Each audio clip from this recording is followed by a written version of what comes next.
Mga signs para hindi ka iwan ng partner mo.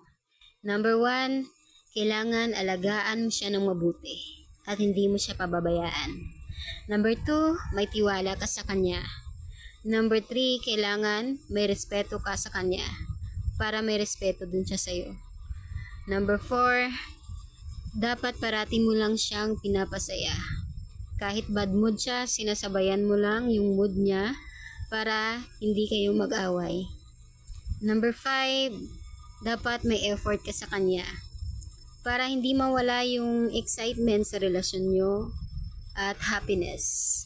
Kasi yan yung ma-appreciate ng partner mo kapag nag-effort ka. Bigyan mo ng flowers o chocolates or lutuan mo, pakainin mo kung anong gusto niya. Number 6, dapat i-date mo rin siya para minsan kumain kayo sa restaurant. Tapos, number 7, dapat marunong kang umunawa sa kanya parati. Understanding, kailangan yun sa isang relasyon. Number 8, dapat seryoso ka sa kanya. At hindi yun mawawala kasi yun ay importante sa isang relasyon pag seryoso ka sa taong mahal mo.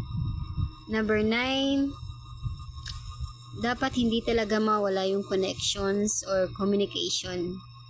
Para hindi mawalan ng gana yung partner mo. Communication is the key to relationship para mas magtagal kayo. Number 10, dapat asikasuhin mo siya kung magkasakit siya. Tapos alagaan mo siya ng mabuti hanggang sa gumaling siya. At hindi mo siya iiwan. Parati ka lang sa tabi niya. Sign para mas ma-in love yung partner mo sa'yo. Dapat gawin mo lahat ng mabuti at umiwas ka sa nakakasama. Yun bang magtintal sa'yo yung tao at dalhin ka sa masama like uminom, magbisyo, etc. O iba pa sa mga words, sa mga barkada, bad words, dapat hindi mo yan i-apply sa sarili mo.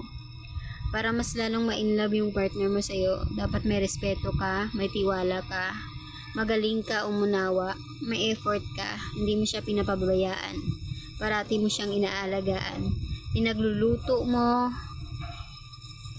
inaalagaan mo ng mabuti. Yan, magtatagal kayo ng partner mo yan. Pero kung mag-cheat siya yung may kulang, hindi ikaw. Kasi marunong kang magmahal ng tapat at totoo. On the spot to guys.